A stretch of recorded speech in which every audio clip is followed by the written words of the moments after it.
विद्यार्थी मित्रांनो, काल आपण theme of the novel To Sir With Love हा संपवला आणि सिनॉप्सिसची सुरुवात केली. सिनॉप्सिसमध्ये आपण 2 पार्टपर्यंत आलो होतो. आता आपण पुढे जाणार आहोत.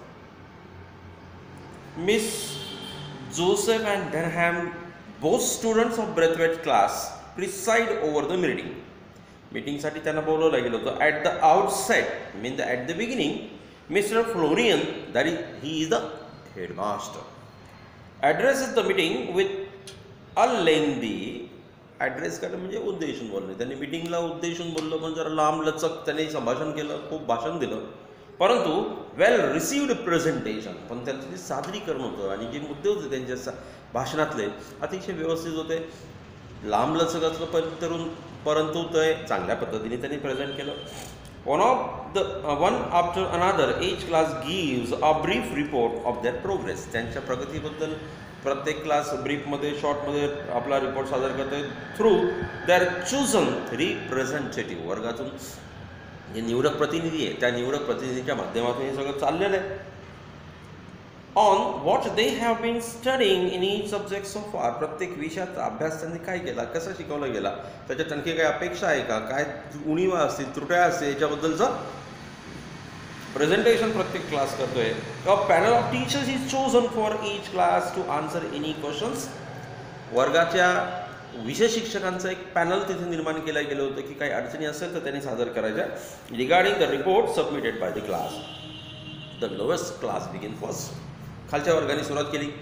And it is obvious that as the students progress through the ranks there is a marked development in their ability to express themselves. काही हो, परंतु विद्यार्थ्यांची जी प्रेझेंटेशन करण्याची जी ॲबिलिटी आहे, एक्सप्रेस करण्याची, व्यक्त करण्याची, अभिव्यक्त होण्याची, भावना व्यक्त करण्याची जी क्षमता आहे ती खतरनाक आहे. खूप चांगल्या पद्धतीने त्यांच्यामध्ये ती डेव्हलप झालेली आहे, विकसित झालेली आहे. मी कालच्या पार्टमध्ये तुम्हाला सांगितलं की प्रत्येक शाळेने जर या पद्धतीचा फीडबॅक घेतला, विद्यार्थ्यांची काउन्सिल क्रिएट करून त्यांना त्या वर्गात शिकवलेल्या भागाबद्दल महिन्यातून, 3 महिन्यातून, 6 महिन्यातून जर पॅनल अशा पद्धतीने इन्स्पेक्ट करण्यासाठी विद्यार्थ्यांचेच मत व्यक्त केले गेले तर नक्कीच शिक्षणाच्या प्रक्रियेमध्ये सुधारणा होऊ शकतात. असा एक बेस आपण याच्यामधून शिकतोय. कालही आपण चर्चा केली, आजही तेच आहे. Mister Braithwaite class being the oldest, त्यांचा सर्वात जुना म्हणजे सर्वात मोठ्या वर्गाच्या विद्यार्थ्यांचं त्यांचं आहे, was the last to present their report. शेवटी त्यांचा रिपोर्ट प्रेझेंट करण्याची वेळ आली. आता कोणी कशा पद्धतीने प्रेझेंटेशन केलं आणि टीचरचं सॅटिस्फॅक्शन होतं का नाही होत याचा सस्पेन्स आपण आता पुढच्या पार्टमध्ये पाहणार आहोत. Miss Joseph begins the highest classes proceedings. Proceeding म्हणजे आपण काय काय लिहिणार आहोत, काय काय सादर करणार आहोत याच्या आधी जे लिहिलं जातं किंवा कार्यक्रम संपल्यानंतर जी नोंद केली जाते त्याला प्रोसिडिंग म्हणतात. बाय क्लॅरिफाईंग दॅट, त्यांनी आपल्या प्रोसिडिंगमध्ये काय स्पष्ट केलं आहे, द कॉमन थीम. सगळ्यात महत्त्वाचं की आम्ही काय शिकलो. त्या मिस जोसेफने सांगितलं the common theme underlying all their studies. This term, या टर्ममध्ये काय शिकलेत तर is the interdependency of mankind. फार सुंदर शब्द आहे इंटरडिपेंडन्सी. डिपेंड म्हणजे अवलंबून असणे, इंटरडिपेंडन्सी म्हणजे एकमेकांवर अवलंबून आहे आपण प्रत्येकजण. आपण प्रत्येकजण एखाद्या मोठ्या गाडीची चाकावर, एक चाक दुसऱ्या चाकावर अवलंबून आहे, दुसरं चाक पहिल्या चाकावर अवलंबून आहे. एक चाक जर बंद पडलं तर सगळं कोलॅप्स होतो. 4 चाकी वाहन असेल आणि त्याचं एक टायर जर पंक्चर झालं तर पूर्ण गाडी थांबून जात असते. का? कारण 3 टायर त्या एका टायरवर डिपेंड आहे. असं प्रत्येक सेक्टरमध्ये असतं. म्हणून इंटरडिपेंडन्सी ऑफ मॅनकाइंड. पॉटरनी काय एक्सप्रेस केलं ते बघा. Potter speaks in the field of math. आवडता विषय असेल त्याचा त्या विषयावर तो बोललाय. Focusing on how greater understanding in the world is fostered by the use of common weights and measures. Common weights and मेजर्सचा वापर करून जगाच्या बाबतीमध्ये अंडरस्टँडिंग कशी केली जाते. Mr Pegg and Jackson speak on geography. आपल्याला जोड्या लावा, मॅच द पेअर, याच्यासाठी हा पण पॅरेग्राफ महत्त्वाचा आहे बरं मित्रांनो.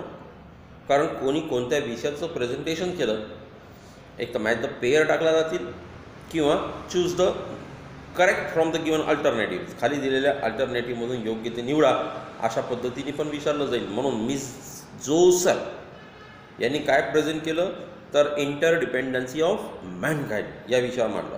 पॉटरनी कशाबद्दल एक्सप्रेस केलं, मॅथबद्दल केलं. मिस पेग अँड जॅक्सन कोणत्या विषयाबद्दल बोलत आहे, जिओग्राफी. आणि Miss Dare and Forman discuss on the subject of physiology. हे लक्षात ठेवा, नोंद करा, अंडरलाईन करा आणि लिहून काढायचं. आपल्याकडे कशा पद्धतीने लिहून काढणार, मी बोर्डवर टेबल तयार करून देतो, तो तुम्ही छानपैकी तुमच्या नोटबुकमध्ये उतरून ठेवायचा, कारण आपल्याला हा टेबल आवश्यक असू शकतो.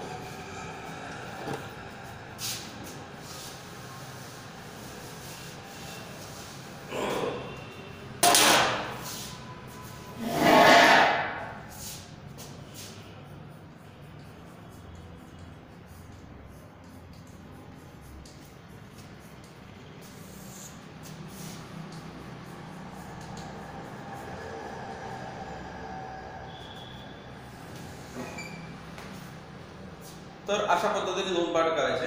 नेम ऑफ द स्टुडंट्स, कोणते विद्यार्थी आहेत आणि सब्जेक्ट्स कोणकोणते आहेत, कोणकोणत्या विषयाबद्दल subjects presentation.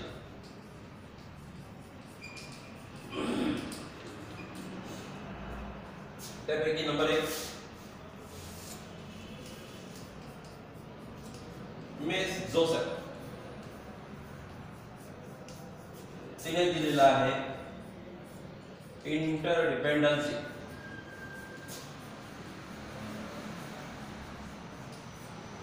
Of Mankind.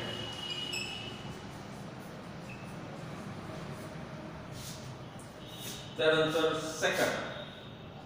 Second मध्ये आहे पॉटर हा मॅथ्स बद्दल बोलला. पॉटर कशाबद्दल आहे, मॅथ्स बद्दल बोलत आहे. मिस जोसेफ कशाबद्दल आहे, इंटरडिपेंडन्सी ऑफ मॅनकाइंड. त्यानंतर थर्ड स्टुडंट, त्याचं नाव आहे मिस पेग अँड जॅक्सन. 2 आहे, मिस पेग अँड जॅक्सन. यांनी कशाबद्दल दिलेलं आहे तर जिओग्राफी.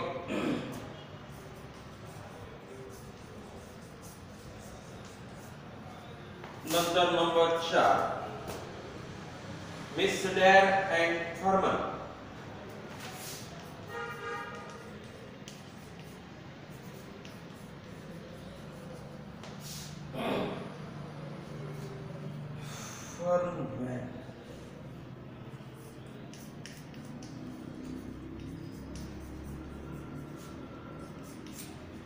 त्यांच्याबद्दल फिजिओलॉजी.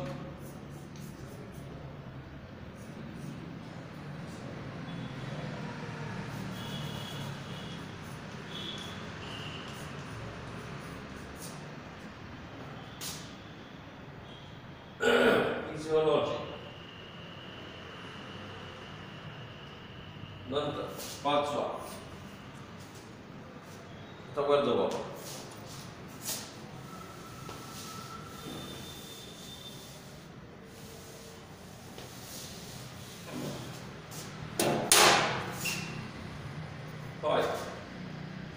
मिस जोड.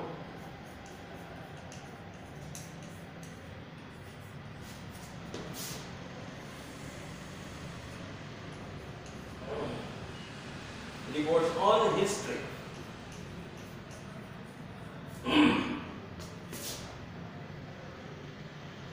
Miss Joseph.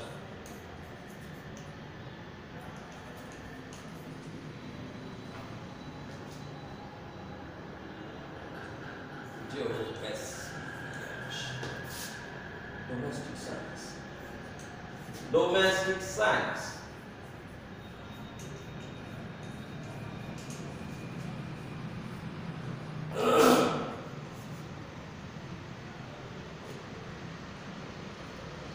Denham.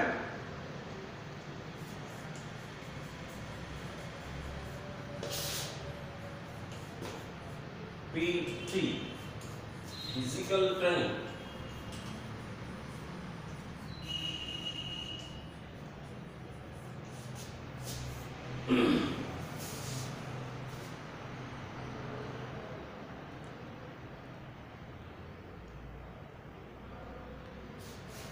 तर 7 विद्यार्थ्यांनी आपल्या वेगवेगळ्या विषयाबद्दलचं प्रेझेंटेशन केलं. ते रिमाइंड करा. मिस जोसेफ इंटरडिपेंडन्सी ऑफ मॅनकाइंड याच्याबद्दल सांगितलं, पण विषय कोणता होता? हिस्ट्री. इतिहास या विषयाची संबंध माणसाची जीवनाची कसा आहे हे लावण्याचा प्रयत्न केला ते मिस जोसेफ. पॉटर काय करत आहे? मॅथ्स बद्दल डिस्कस करत आहे, मॅथ बद्दल आपले कमेंट्स करत आहे. मिस पेक अँड जॅक्सन कोणाबद्दल? विषय कोणता आहे? जिओग्राफी. हे लक्षात ठेवा. त्यानंतर मिस डेअर अँड फर्नॅन हे फिजिओलॉजी शरीर रचनाशास्त्र याच्याबद्दल. मिस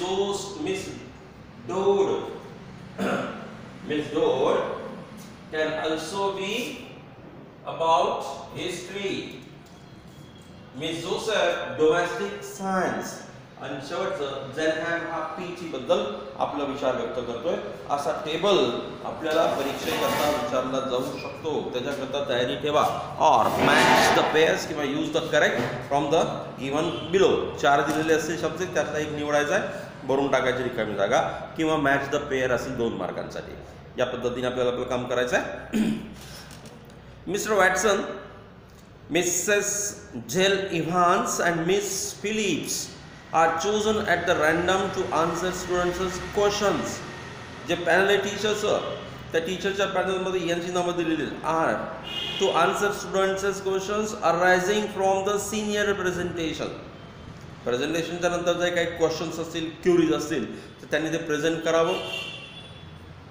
When Denham pursue म्हणजे पाठलाग करणे, पाठपुरावा करणे, his inquiry on the necessity of requiring all students to take PT physical शारीरिक व्यायाम करणे गरजेचंच आहे का, असा प्रश्न एका विद्यार्थ्याने विचारला. तर Mr Watson response quietly, ridiculously, trying to bluster his way of his subject. पीटीचा टीचर आहे, त्यांनी आपल्या पद्धतीने व्यक्त केलं. And offering no coherent argument. आणि सांगितले की अशा विनाकारांच्या चर्चा करायच्या नाही, अशा आर्ग्युमेंट करायचं नाही. कंपल्सरी म्हणजे compulsory. Physical education is must.